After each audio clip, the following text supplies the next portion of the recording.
Arribem ja a l'última part d'aquesta jornada, que, com teniu al programa, és una taula redona sobre els reptes de futur, ja que estem a l'última part, parlem de futur, reptes de futur en la fixació de la terminologia. I vaig a donar pas a les persones que m'acompanyen a la taula. Primer les presentaré. Àngel Calpe es va doctorar en Medicina amb una tesi que tenia un important component lexicogràfic, de la qual va eixir el seu llibre Aproximació al lèxic mèdic valencià popular del segle XIX, al 2005, que presentava els termes analitzats i classificats semànticament. Ja com a membre de l'ABL ha participat en l'elaboració del Diccionari Ortogràfic i de Pronunciació del Valencià, publicat el 2006, i del Diccionari Normatiu Valencià aprovat el 2014 en línia i imprès el 2016. Ha impulsat la creació i ampliació del portal terminològic valencià i el desenrotllament del corpus informatitzat del valencià. També ha contribuït a la redacció de diversos vocabularis i lèxics específics, entre els quals destaca el vocabulari de Ciències de la Salut, que està en premsa. Montserrat Serra, que està al seu costat, és llicenciada en Filologia Catalana i màster en Lingüística aplicada per la Universitat de Barcelona. Ha treballat a l'Institut d'Estudis Catalans en el projecte del Diccionari del Català Contemporani i en la primera edició del Diccionari Normatiu DIEC. Des de 1994 treballa al Centre de Terminologia TENCAT, on ha coordinat un gran nombre de projectes terminològics i s'ha especialitzat en la terminologia de l'àmbit de les ciències socials i també de l'alimentació i la gastronomia. És autora d'articles i comunicacions sobre diversos aspectes del treball terminològic. Actualment també és secretària del Consell de Redacció de la revista de Llengua i Dret. Jordi Colomina, a la meva dreta, ha sigut catedràtic de la Universitat d'Alacant entre el 98 i 2016, és president de la secció de lexicografia de l'Acadèmia Valenciana de la Llengua i ha sigut, del 2001 al 2014, i coordinador del Diccionari Normatiu Valencià de 2016. És autor dels llibres L'Alacantí, un estudi sobre la variació lingüística, publicat el 1985, El valencià de la Marina Baixa, de 1991, Els valencians i la seva normativa, de 1995, Dialectologia catalana, introducció i guia bibliogràfica, de 1999, i sufix al, art, amb valor col·lectiu, abundancial i augmentatiu. Un estudi de morfonologia lèxica ibero-occitano-romànica, publicat al 2017, o sigui que este és molt recient. Ara suposo que algú ens dirà este llibre, jo per almenys tinc curiositat de saber de què va. I per últim, Mercè Lorente Casafont, que és doctora en Filologia Catalana per la Universitat de Barcelona, professora titular de Terminologia i Lingüística de la Universitat Pompeu Fabra de Barcelona, investigadora principal del grup de recerca ULATERN, Lèxic i Tecnologia, des de 2014, fou directora de l'Institut Universitari de Lingüística Aplicada des de 2006 a 2013 i ara ho torna a ser des d'octubre de 2017. Membre numerària de l'Institut d'Estudis Catalans des de 2016, editora en cap de la revista Terminalia, delegada de IDIEC a la Societat Catalana de Terminologia, representant de la secció filològica a la Comissió de Terminologia Científica i Tècnica de l'Institut d'Estudis Catalans. Les seues línies de recerca són la lingüística aplicada, terminologia, fraseologia, lexicologia, lexicografia, sintaxi, semàntica, lèxiques, recuperació i extracció d'informació. Ha participat en més de 30 projectes de recerca. De 2000 a 2016 ha liderat 6 d'aquests projectes de recerca, ha dirigit 5 tesis doctorals i actualment està dirigint 6 més. Autora de més de 150 publicacions, ha editat i coordinat una docena de monografies, ha participat en diversos diccionaris i col·labora regularment en diverses revistes. Bé, estos són els nostres ponents i ara els donaré a ells la paraula. Gràcies.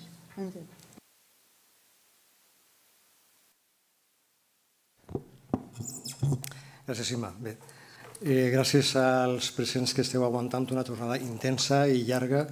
Gràcies per estar ara per la vesprada.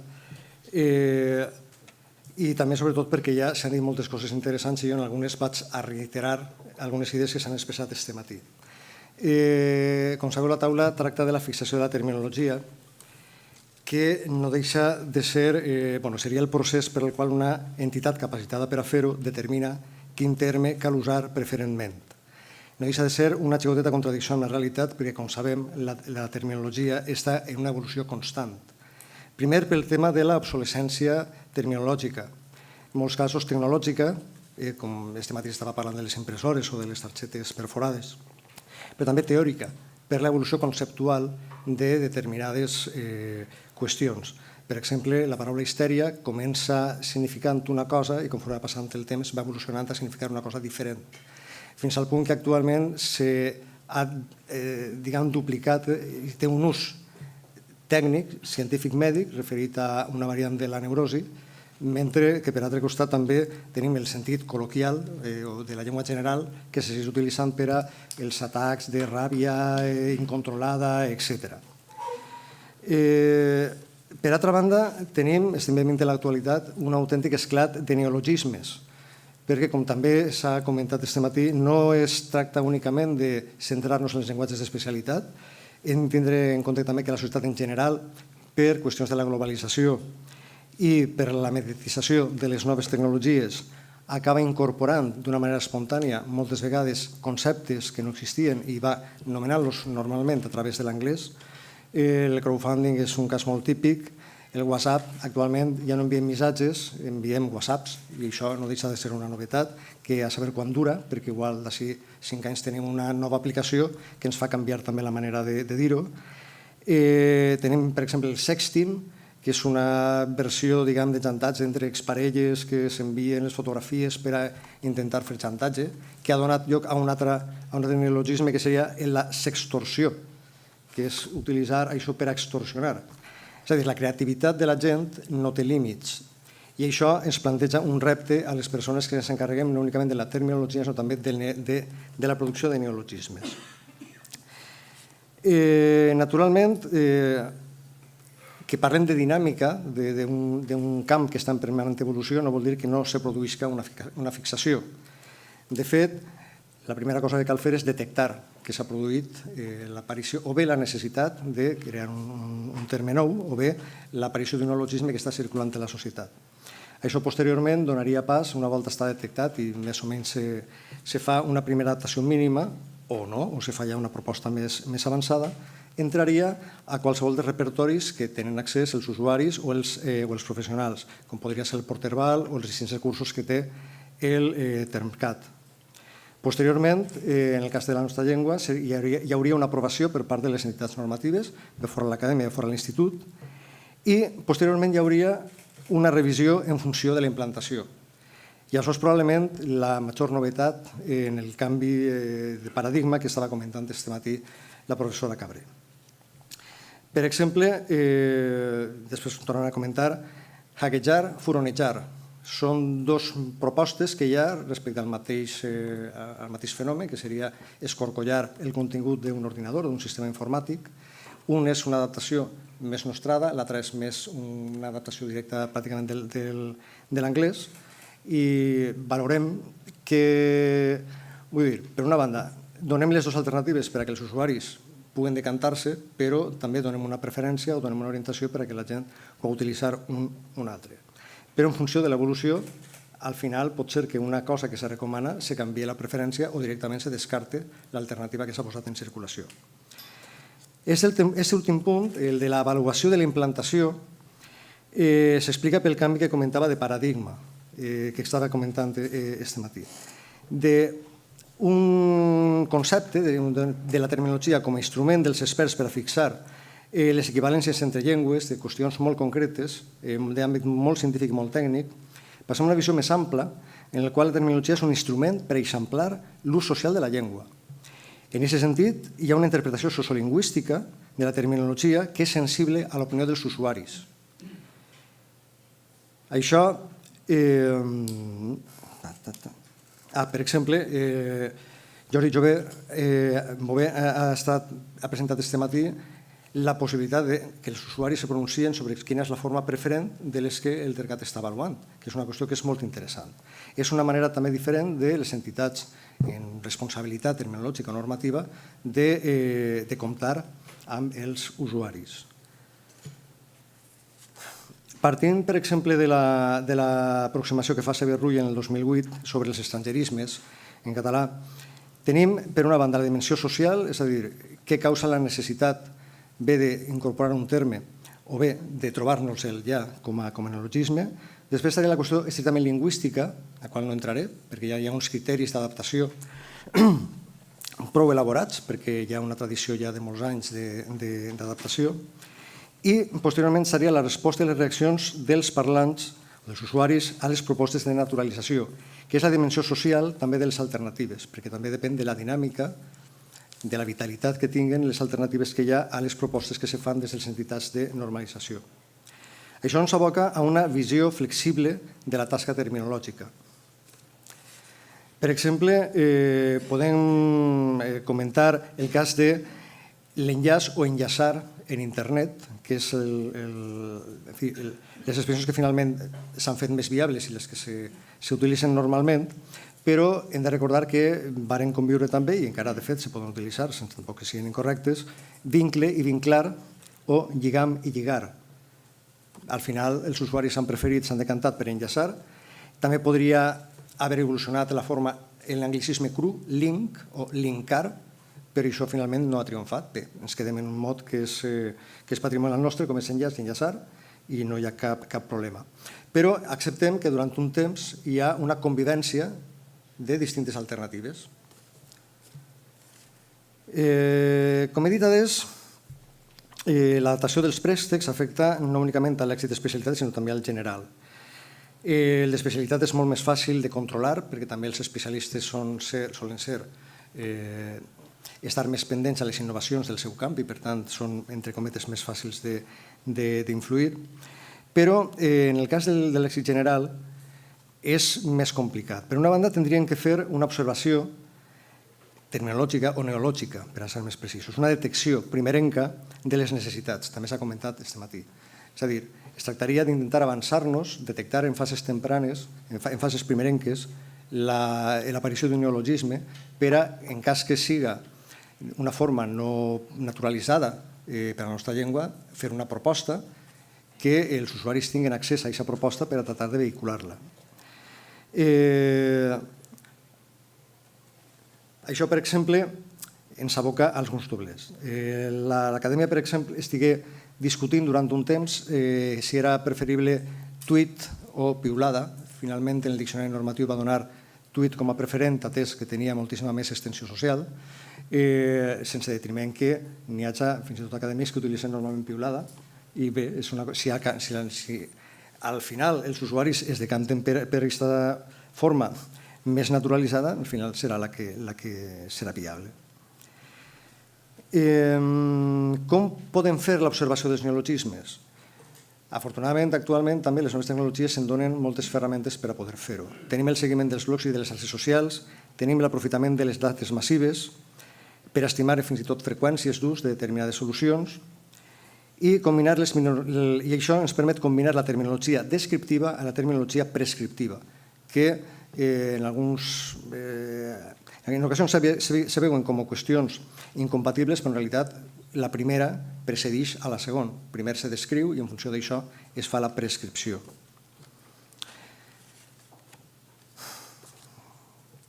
Com haureu seguit de la intervenció que he fet, el nostre camp està molt vinculat a les noves tecnologies. Els usuaris estem condemnats a estar en contacte amb les tecnologies lingüístiques sí o sí. Qualsevol de vosaltres tindrà un smartphone, un telèfon intel·ligent, que diuen, encara que la intel·ligència no se l'acaba de veure per cap de lloc, i tindreu un munt d'aplicacions que utilitzen la llengua. Tindreu que configurar-lo, podreu optar per configurar-lo en castellà, en anglès, en català.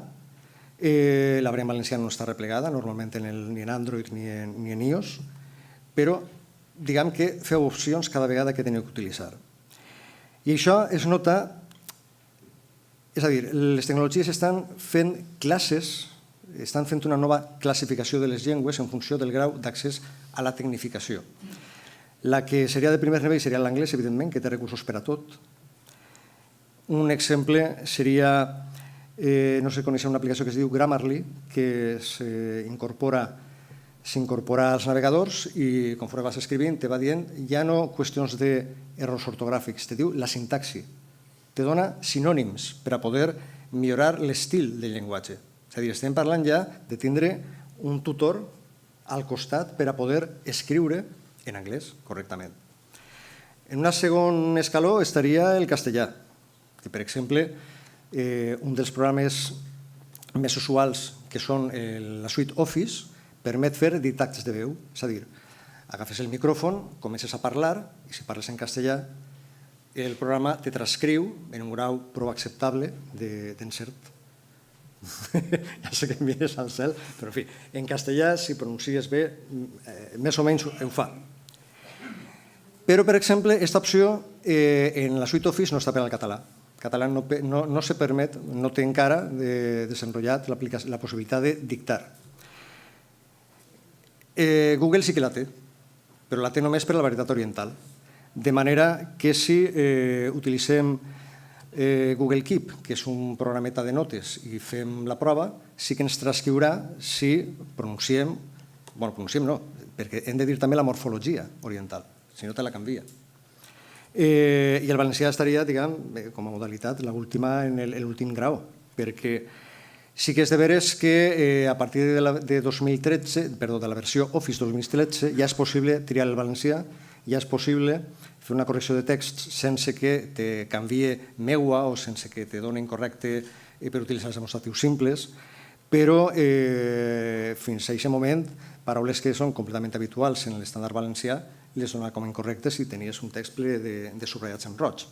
Bé, aquestes qüestions se tindran que anar abordant per a intentar que tots els usuaris puguen fer ús de les noves tecnologies. Perquè al final, que és un tema que també s'ha comentat aquest matí, és el tema de la gestió de la diversitat interna o geolectal. Com se poden combinar? I en aquest sentit hem de veure les noves tecnologies, les TIC, com un aliat més que com un rival. Moltes voltes posem el cas de l'anglès per a parlar d'una llengua que té dos estàndards fonamentals, bàsicament té dos, però en té més, com podria ser l'estàndard americà i l'estàndard britànic, que està reflectit en moltes ocasions en els programes, en les pronunciacions que es recomanen, etc. Però també el portuguès també el planteja. Àcid gras es tradueix com ácido graxo en portuguès brasiler i com ácido gordo en el portuguès peninsular. És a dir, la variació terminològica, fins i tot en qüestions més tècniques de química, presenta varietat entre les llengües. La qüestió és de quina manera les podem integrar. Això ens aboca a la col·laboració institucional. Jo estic molt content, molt satisfet, la veritat, d'estar avui fent una jornada conjunta amb el TERCAT, perquè pense que el futur és la col·laboració entre les institucions i que tenim que buscar les sinergies per a treballar junts i per a aprofitar els recursos. Esta és probablement la primera vegada que jo sàpiga, perquè l'acadèmia ha fet molts convenis, però col·laborar de la manera en què està col·laborant en el TERCAT és la primera volta que ho fem. I crec que és una via que tenim que explorar i que tenim que eixamplar. Me donava una miqueta d'enveja quan este matí el representant basc de la USEI ens parlava de la col·laboració que fa, sent una entitat privada, en el govern basc i la Euskaltzaindia, i són coses que els valencians també podríem explorar d'alguna forma, perquè seria molt interessant. Bé, recorde que en algun moment puntual s'ha fet col·laboracions en Soft Valencià, que era una secció valenciana de Softcatalà, que pareix que està un poquet morta. Jo no sé, com veig així a Robert Escolano, igual després us pot comentar alguna cosa del que ha passat en això, però ja m'avisen. El cas és que, com comentava, terminologia és dinàmica, ens devem als usuaris, tenim que col·laborar i les noves tecnologies també les hem de fer nostres. I en això, gràcies.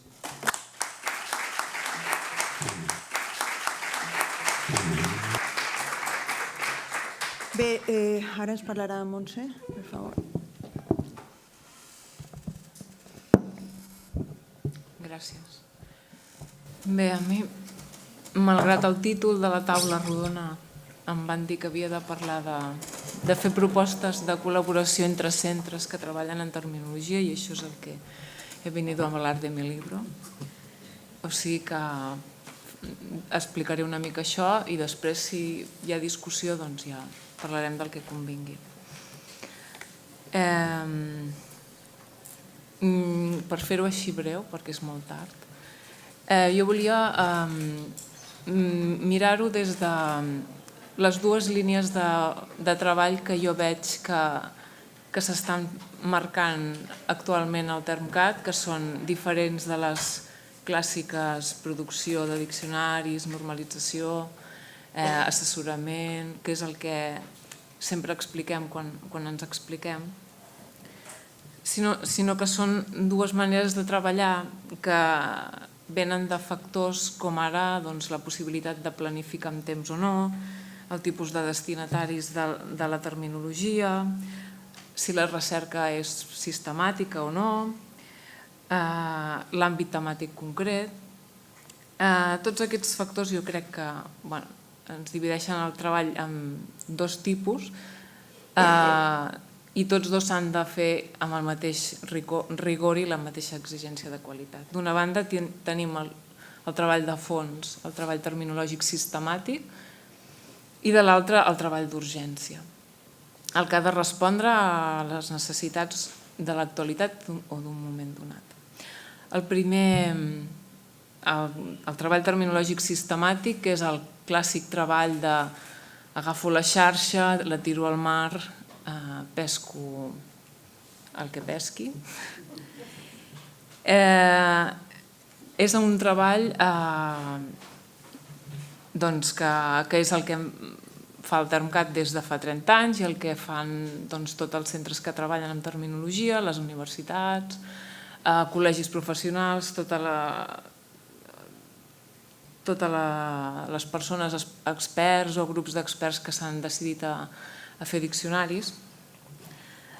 Tot i així encara hi ha àmbits que en català estan molt verges, com ara el cinema, la fotografia digital, les finances, que falta per treballar.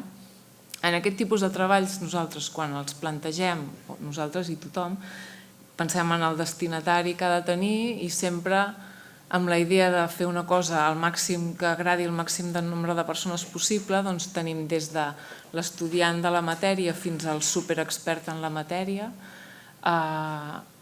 el periodista especialitzat, el mediador lingüístic, i per tant hem de fer una terminologia general que vagi des dels termes més comuns a la matèria i anar aprofundint fins al treball més especialitzat, fins i tot termes que utilitzin 3 persones. Encara que potser amb aquests 3 termes ens hi estiguem més temps que en termes que fa servir més gent, però els termes superespecialitzats, si no els treballem i els estudiem nosaltres, no ho fa ningú. Aquesta mena de treball és el treball que requereix una planificació i aquí la col·laboració entre institucions o entre centres de treball terminològic és clara i necessària. Es tracta de coordinar-se i no duplicar esforços, això també s'ha dit, perquè el problema de parlar l'últim és que tothom ja ha dit moltes coses. Som una llengua mitjaneta i els diners amb què treballem tots són diners públics, que per tant són escassos i s'ha de ser molt eficient i gastar-los bé. Per tant, coordinar-se pot voler dir des de trobar-se un cop a l'any i parlar dels projectes que tenim en curs o que volem fer, explicar-nos-ho i més endavant potser podem quedar i fer un projecte en comú. Això seria una primera idea, que és la que el Termcat fa uns anys que ja portem amb la xarxa Vives d'universitats i que més o menys hem començat a encetar amb l'Acadèmia Valenciana de la Llengua. Una altra idea de col·laborar és l'ús del Cercaterm com a repositori de tota la producció terminològica en llengua catalana. Si bé al principi el definíem sempre com un cercador, avui dia crec que podem considerar-lo un gran diccionari de diccionaris en què hi té cabuda tot. I si l'usuari pot trobar coses fent cerques a un lloc, doncs li facilitem la vida. Actualment el Cercaterm, ho ha explicat una mica el Jordi aquest matí, conté no només els diccionaris que ha elaborat el Termcat o en què hi ha intervingut d'alguna manera, sinó que hi ha diverses institucions que hi tenen productes allà posats i que el motor busca en tots aquests diccionaris, tant diccionaris de centres de serveis lingüístics universitaris com d'especialistes, etc. Sempre, en tota aquesta producció, cada fitxa va identificada amb la seva procedència. Això ho ha esmentat aquest matí la Guadalupe quan parlava dels enllaços, sobretot que tota la informació quedi perfectament etiquetada per saber qui és l'autor d'aquella informació, que és seva i a sobre, a més, n'és el responsable si hi ha alguna mentida, esclar. Més coses que podem proposar és, per exemple, edició en línia de diccionaris. Nosaltres tenim unes eines que les oferim al món per publicar en línia, perquè avui ja no publiquem en paper, i incorporar a la nostra llista de diccionaris en línia. Per exemple, properament publicarem un diccionari de la Universitat Politècnica de Catalunya d'energia solar, que és un diccionari que estava en paper i que ara tindrà una nova vida en línia. Altres actuacions que jo veig molt necessàries és col·laborar en la difusió de totes les accions, obres, projectes, publicacions d'un altre. És utilitzar l'agenda de contactes mútua per ajudar en la difusió, perquè ja hem quedat, aquest matí també s'ha dit, que tan important és fer bé les fitxes i les definicions com difondre-les i que arribin als usuaris que les han de fer servir. Molt bé. Després, pel que fa al que jo anomenava la terminologia d'urgència, tenim dues menes de realitats. Una seria la terminologia que respon a l'actualitat, al que està passant al món. Això ens exigeix tenir unes antenes sempre ben posades al que s'està parlant, els mitjans de comunicació, que ara, avui dia, són uns grans difusors i espatlladors de termes. Ja no només els termes es troben en els manuals a la universitat, sinó que els mitjans de comunicació són terribles. I, per tant, hem de saber de què parlen i ser capaços d'oferir-los una terminologia adequada per parlar dels temes que ells volen parlar. Alguna vegada ens hem pogut avançar, però el que hem d'intentar sempre és respondre-hi ràpidament. Com un parell d'exemples que he apuntat és quan hi va haver l'epidèmia de febre de Zika. Vam tenir com uns grans dubtes que la gent ens preguntava perquè cada diari un deia febre, l'altre febre vírica, malaltia, epidèmia. Vam agafar-ho ràpidament i intentar estudiar com és que s'havia de dir aquest fenomen i vam fer una fitxa, la vam treure al món i així és com vam intentar respondre a la necessitat de l'actualitat. O com fa poc vam treure un comentari sobre com havíem de dir en català blockchain, que es diu cadena de blocs, que és a més un dels termes que ha sortit aquest matí. Una altra cosa d'aquest tipus de terminologia és respondre a usuaris ràpidament quan et demanen dubtes puntuals o que necessiten disposar de la terminologia d'un àmbit concret. Amb això tenim el servei de consultes que ja també s'ha parlat, també n'ha parlat el servei de Termigal, el que pregunten i tu respons. Però també hi ha quan els usuaris et demanen necessito tenir un diccionari ràpidament sobre... Això, clar, no es pot fer ràpid, però sí que una de les accions que... Un minut.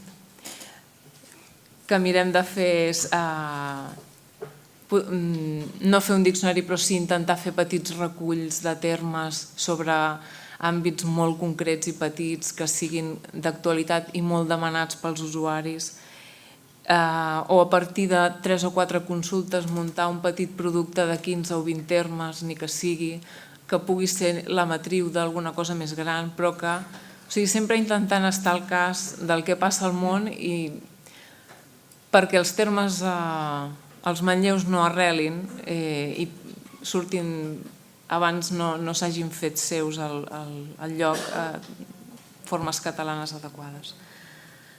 Amb aquest tipus de terminologia és més difícil trobar una col·laboració així fàcil, però l'agenda de contactes, el consultar experts de les dues bandes o la col·laboració en la difusió són maneres que també podem col·laborar tots plegats.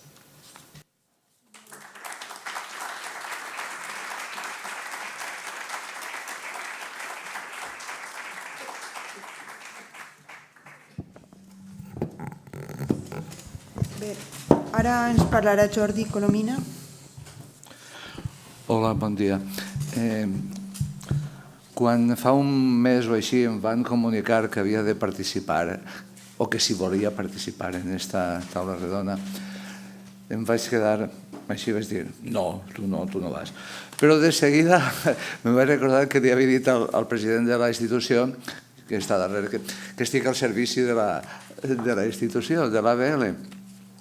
I a més, era un acte on participarien companys de l'Institut d'Estudis Catalans, del TERCAT i d'altres centres, i jo, com ha dit este matí Lupe, també res de la llengua més aliè. I encara que la terminologia no és el meu camp predilecte, de fet no he treballat mai. Jo vaig començar sent dialectòleg, i al final em considero un filòleg i un lingüista. M'interessa la llengua, tant l'escrita, l'antiga, la moderna, l'oral, la fonètica, la semàntica, la morfologia, m'agrada tot. I per tant, també la terminologia, encara que la veritat és dels camps que més poc m'interessen. Estic content d'haver estat ací avui, d'haver après de tots els que heu parlat abans de mi, especialment ho he de dir dels que sou més lingüistes, filòlegs.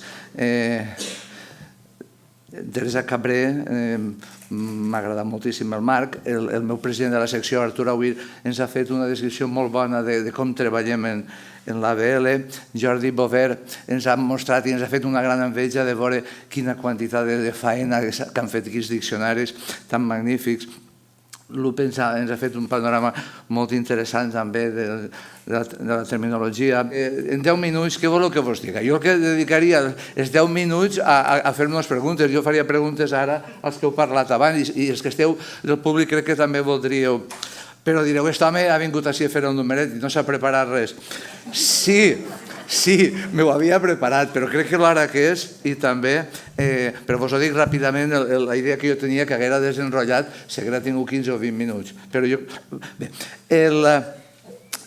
per què m'han cridat a vindre així de terminologia? Perquè fa un any que estic en la secció de terminologia, suposa. Però jo m'he passat 15 anys treballant en el diccionari normatiu. I en el diccionari normatiu hem tingut sempre el gran dubte de com l'havíem de fer. Què és el que havia d'entrar i el que no havia d'entrar. I moltes vegades diem, no, tot això és enciclopèdic, fora. I vam llevar molt de material que era enciclopèdic, i això està a la base de dades, i això és el que en gran part ha sigut la base del portal. I em sembla que l'ABL tenim una gran sort de poder tindre aquests dos diccionaris interconnectats, que jo crec que l'Institut d'Estudis Catalans seria magnífic si en allò que poseu de tots els contactes em posareu un altre que digueu, heu estat tercat. Està també? Està ja, però no estava, A veure, perquè jo procure estar a la mira. Això vos volia dir que és un tema molt interessant i volia mostrar-vos un exemple de com havíem treballat en el diccionari normatiu, per exemple, en el cas d'àcid. Volia posar l'exemple d'àcid.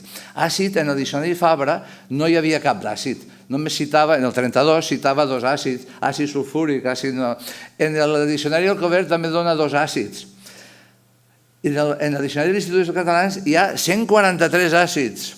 En la Gran Enciclopèdia Catalana, 270, però estan distribuïts que no els veus tots en àcids, sinó que estan perduts. La Real Acadèmia Espanyola n'incorpora 54. I el diccionari descriptiu, que és una mostra objectiva, de dir, ells han buidat no sé quants mils d'obres. Per cert, que m'agradaria veure la bibliografia i no és possible veure-la, ho he preguntat i no. T'has de conformar en cada parauleta la bibliografia. Aprofite la benentesa. Però el que volia dir-vos, el diccionari descriptiu dona 54 àcids. En tots els milers d'obres que han buidat només n'han trobat 54 i el DIEC en dona 143 i l'ABL 113. Com vam arribar a estos 113? A mi em sembla excessiu. Vam arribar a través d'un treball que va fer la unitat de recursos comparant aquests diccionaris que vos he dit en les aparicions d'aquests àcids en Google, tant en valencià català com en castellà.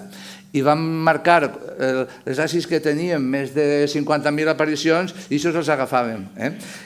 Volia projectar-ho, però és complicat. Jo soc d'una vella època, no tinc telèfon ni tan sols d'aquests que es poden veure. M'he quedat així i no vull que avançar ja. Soc d'una altra època i per tant aquestes coses em feu enveges que teniu, perquè jo tenia un paper no sé com es diu, de Word, on es veien les columnes i es veia molt bé com havien fet això de triar aquests verbs que tenien més freqüències.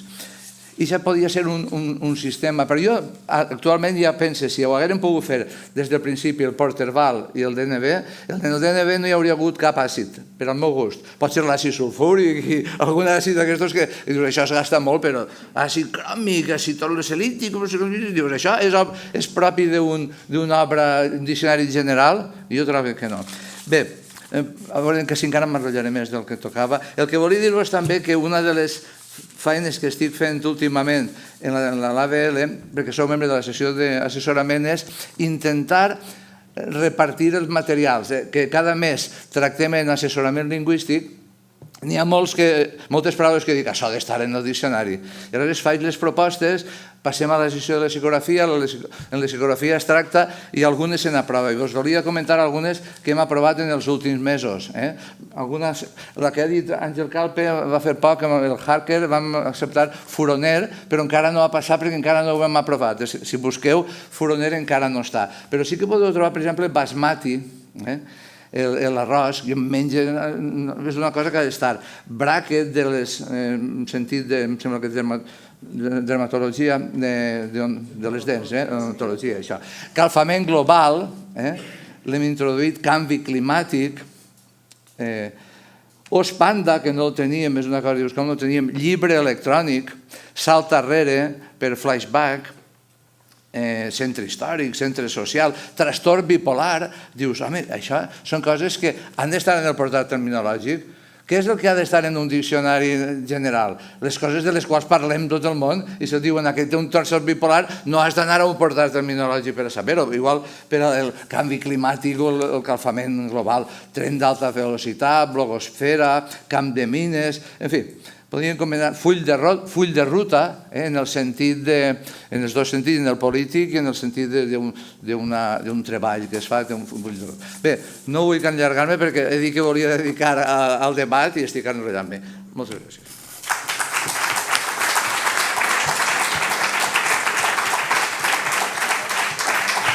Bé, i per últim, per favor, Mercè Lorente. Gràcies, bon dia, bona tarda. Jo també, com la Montserrat, soc molt aplicada. Quan en Josep em va dir has de donar alguna idea per impulsar la cooperació, doncs jo intentaré donar algunes idees per impulsar la cooperació. La primera qüestió que em plantejo és el compromís. El compromís que estem treballant amb una llengua mitjana, com hem dit, i que té moltes limitacions i que té molts obstacles, volguts i no volguts. I, per tant, si la unitat de la llengua ja és un compromís en general, els que treballem per la llengua, és evident que en terminologia també hi ha de ser. També hi ha de ser per això que hem estat comentant aquest matí, la Teresa Cabrera en parlava i els altres ponents també, d'aquesta tendència d'alguns sectors de la terminologia, els experts en ciència, els desenvolupadors tecnològics, els sectors industrials i productius, de pensar que la precisió se cerca trobant formes úniques o formes estandarditzades, eliminant d'alguna manera la variació, tot el que sigui possible. Sabem que no s'elimina, els lingüistes sabem que ni en camps molt, molt especialitzats s'elimina del tot la variació. Per tant, tenint en compte això, convé, sobretot, veure a on tenim aquestes situacions o on ens convé representar-les, sobretot.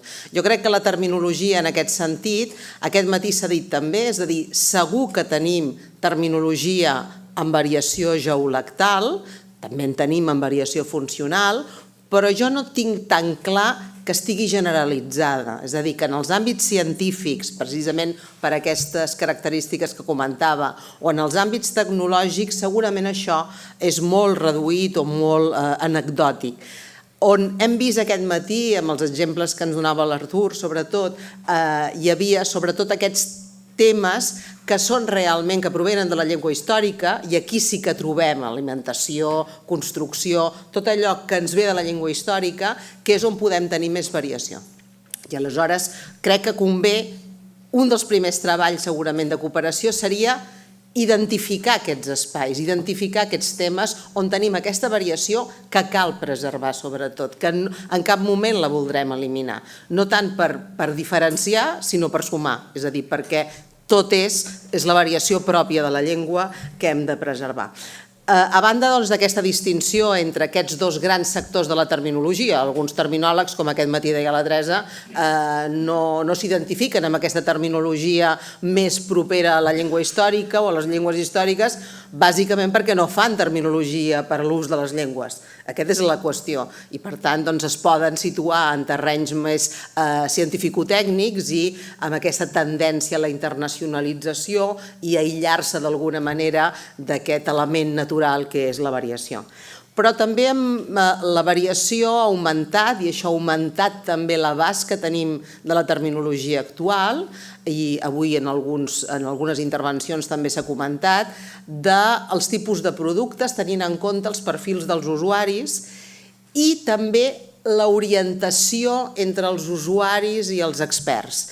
M'explico, és a dir, si al començament teníem una terminologia molt d'intervenció o de mediació entre els experts, cada vegada més comencem a tenir espais de desenvolupament de productes terminològics que el que intenten és acostar o la terminologia que arriba a l'ampli públic, en aquest públic que no és expert, o també una terminologia experta per millorar la comunicació en àmbits com l'àmbit jurídic, que tradicionalment ha estat molt opac, o l'àmbit mèdic, que és un element que en aquest moment, com hem vist, és punter en l'àmbit de la recerca, la comunicació científica, la mediació intercultural en aquests contextos, però també l'empoderament que tenen els usuaris, els pacients en aquest cas, de situacions mèdiques que fa uns anys tenia un mal lleig i poca cosa més sabia, però avui en dia un pacient acaba sent un mini expert també de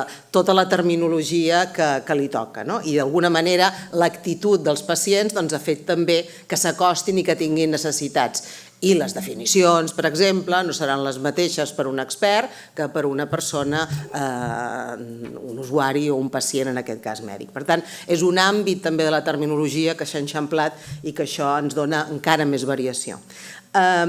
Bàsicament també per no espantar-nos amb tots aquests elements en què hem de trobar elements de consens amb una llengua mitjana com la nostra però que té variació interna, òbviament la concentrarem fonamentalment en l'àmbit de la terminologia, en algunes qüestions ortogràfiques segurament que poden tenir variació, en algunes qüestions de morfologia lèxica, terminacions, flexions, derivacions fonamentalment, i el lèxic com hem vist. Per tant, tampoc no ens ha d'espantar gaire, no haurem de treballar qüestions segurament de sintaxi o d'altres elements.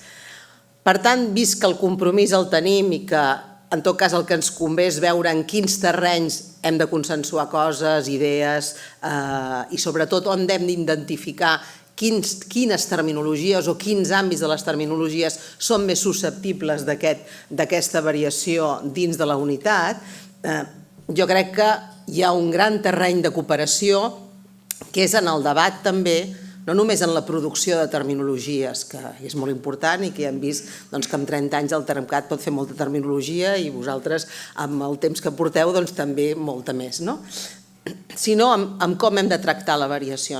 Jo crec que un dels elements és el tema de la representació, és fonamental. Aquí ara fa un moment s'ha dit, els mitjans tecnològics ens ajudaran a superar certes coses que segurament al paper ens feien prioritzar una cosa davant de l'altra, etc.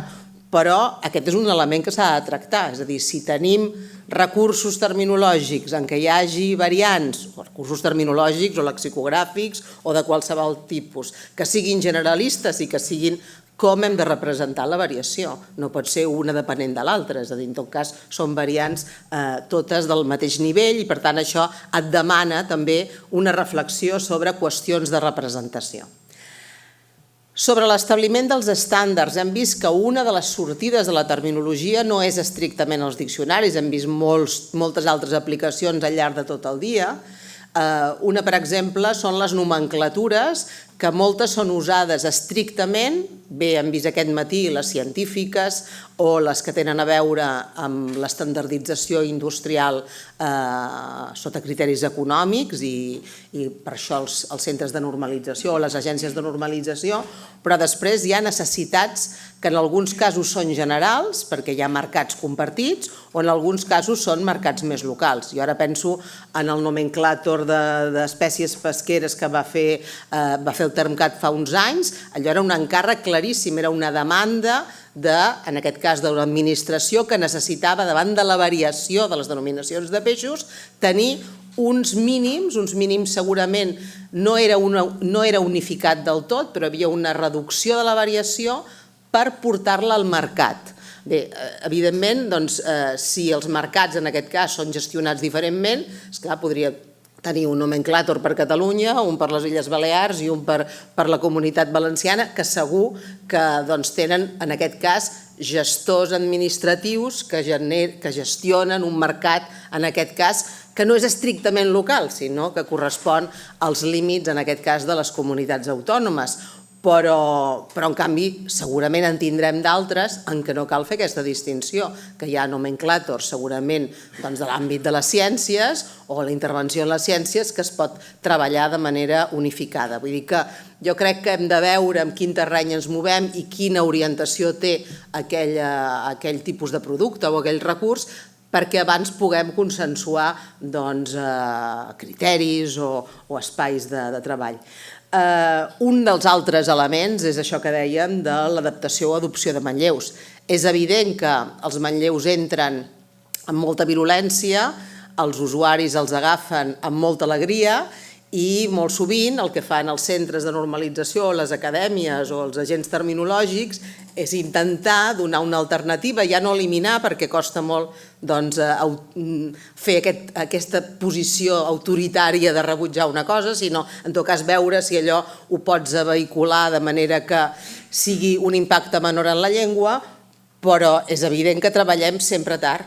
És a dir, quan ens arriben a les acadèmies, als centres de terminologia, fins i tot els traductors, aquell manlleu normalment ja ha tingut una vida i és molt difícil guanyar-lo. M'explicava l'altre dia un catedràtic de la Politècnica, Josep Amat, de la Politècnica de Catalunya, que clar, deia, és que no podem millorar aquesta tendència dels anglòfons a fer aquesta creativitat tan metafòrica perquè nosaltres no fem això. I s'atura i diu, és que en realitat els tecnòlegs ni els que inventem, després em deia que hi havia molt pocs invents, però que els que inventem i després es patenta, diu, ni en la patent tenim un camp per posar-li un nom. El que tenim és una descripció molt àmplia, i això és el que fem, descriure el concepte. Esclar, diu, després són les indústries les que fan una marca registrada i si patenten la marca registrada, el producte i la marca, doncs allò a més costa després d'entrar. Per tant, tenim aquí un buit en aquesta cadena que en tot cas si tinguéssim accés a aquesta primera necessitat de denominació que no la fan els experts i que esperen que el mercat li posi un nom de marca registrada, doncs potser encara hi hauria algun espai per fer alguna proposta lingüística molt més afinada que no pas una definició molt llarga. Acabo de seguida. Bé, aquesta seria una altra qüestió. Una altra idea, la idea dels recursos. Hem parlat de la producció, però jo crec que hi ha algun element en què també la cooperació és important i té a veure amb la participació nostra o la nostra observació o la nostra crítica o la nostra incidència, el que puguem fer en cada moment, sobre el que són les fonts. Abans ja s'ha dit, les fonts són els textos d'especialitzat. En aquest moment, el problema d'una llengua mitjana i de moltes llengües globals és el que la Teresa Cabré ha comentat aquest matí d'un fals plurilingüisme, del monolingüisme cap a una llengua franca. Si no tenim manuals i monografies dels àmbits especialitzats científics en català, ni en castellà, pel que sembla ara ja, si no tenim revistes d'impacte, si no tenim tesis doctorals, com ara en moltes universitats s'està plantejant, d'on traurem els termes? Jo, de veritat, crec que el futur ens hem de preocupar. Nosaltres som molt actius i farem moltes terminologies i farem molts vocabularis, però ens hem de preocupar que els experts facin producció científica en les llengües, si no, no sabrem d'on treure material. Haurem de tornar a inventar terminologia i això seria una mica greu. I això té a veure amb la constitució de corpus, amb els corpus. Esclar, els corpus escrits, que d'això els diccionaris que intenten en aquest moment ser tan sistemàtics, ens basem en corpus escrits, els corpus són com són, no representen la totalitat de la llengua. I és clar, en el cas dels corpus especialitzats, que fonamentalment són fonts escrites, ens trobem que han passat per correctors, per tant ja han eliminat d'alguna manera la variació, hi ha dificultats també afegides, vol dir que l'aposta de futur suposo que també serà anar incorporant corpus orals a tots aquests nostres treballs. Per tant, la feina en les fonts també seria potenciar a les universitats, per exemple, gravacions de classes, conferències, d'altres gèneres discursius, en trobaríem molta terminologia i terminologia viva. Vaig avançant i acabo amb l'últim, la cooperació.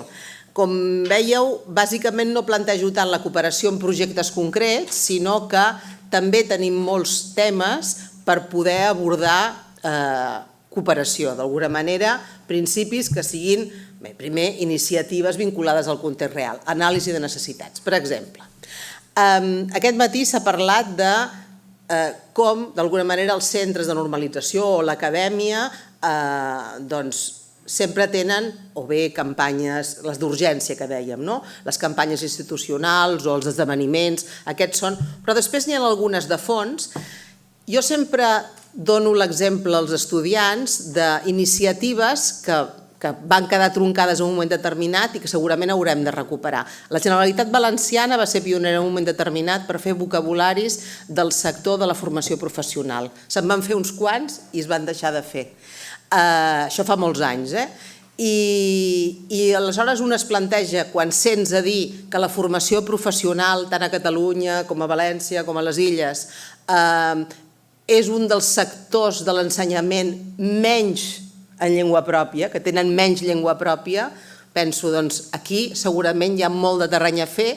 No és aquesta terminologia d'esdeveniment, però és una terminologia com aquella de fons que crec que pot ser molt important d'abordar en tots els nostres àmbits.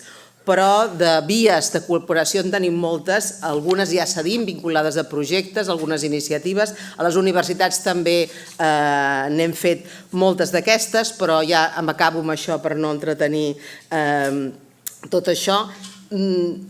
Jo crec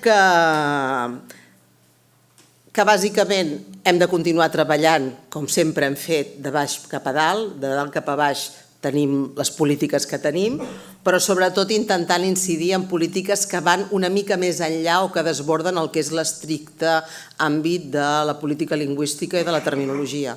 Aquest matí ha sortit algun tema, no? És a dir, si les polítiques d'ensenyament van en una direcció, per molt que nosaltres piquem pedra, tindrem un problema greu. I això no és fàcil. Vull dir que els canvis de política normalment es faran si hi ha militància darrere que intenten fer canvis polítics. I això en un món en què és una societat que la globalització també ens ha fet portar a un cert pensament únic sobre com han de ser les universitats, sobre com ha de ser la recerca. Des d'aquest punt de vista és realment militància dura. Per tant, jo simplement deixo damunt aquesta idea amb el desig de que no perdem els ànims.